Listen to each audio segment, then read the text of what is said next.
Washington, D.C., murder capital. Chocolate City, Dodge City.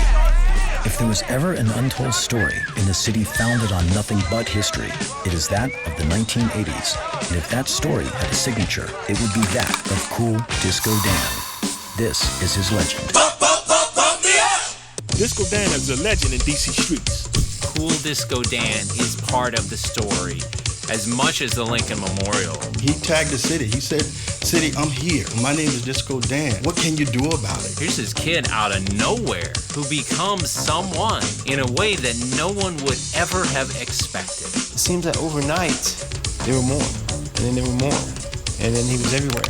You couldn't go 25, 50 feet without seeing Cool Disco Dan's tag somewhere. We would be riding through Washington, D.C., and I would tell my husband, "There's Danny." Disco Dan is invisible. Nobody never know what really Disco Dan looked like. Damn, who is this Disco Dan dude? If you knew about it, you were cool, and if you didn't know about it, you weren't cool. And it was one of those things that sort of helped define people.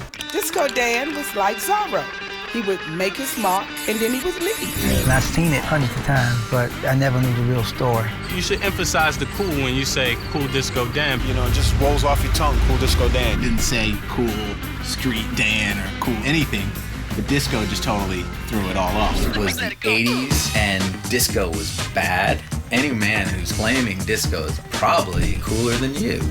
We writing graffiti because of the fact that I love for go-go. The sound that I was looking for sound of my own now, but it ended up being the sound for the town.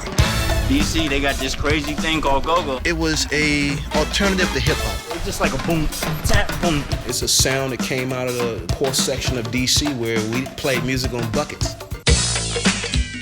Here, street gangs are crews based on the blocks and the neighborhood. The crew was the people who all went to the go-go together. He says your name, the whole house heard it because he's talking through the microphone. You're a star. Gangsta the grind goes, woo, woo. You're standing on a $4 million corner right here. You couldn't get money in 1987. Something wasn't right. And I just wanted to do crack. It did set me up, no question about that. This is crack cocaine.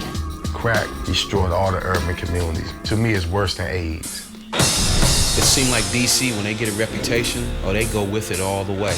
They're gonna be murder capital, they're gonna be the best at it. You expected a funeral maybe at least once, twice a week. So a lot of people were getting killed because they were stepping into the drug zone. I wasn't expecting to make 18 years old when I was coming up. For the second straight night, 3 people have been shot in a single incident in the district. Well, my tip drop ain't for Kelly. My tip drop is for my lost one, my uncle. I lost a lot, you know. I was in the middle of it. D.C. became what D.C. is today based on what happened in the 80s. Cool Disco Dan is every bit as important to that era of local DC culture as anything else. You know, Disco Dan is present and still breathing, you know, still doing what I'm doing and keep alive. You know, I don't hang out with a lot of people like I did back in them days. I'm solo now. I just take my hat off, man, to my man Disco Dan for allowing other people to share in his documentary. People were impressed with the way he wrote himself into the culture of the city. You can't remove it from DC because it's literally on the walls. There's something really inspiring that someone can pick up a spray can and make a mark on history. The urban phantom was good for Washington, D.C. He loosened the goddamn city up a little. I'm Cool Disco Dan, and this is Washington, D.C.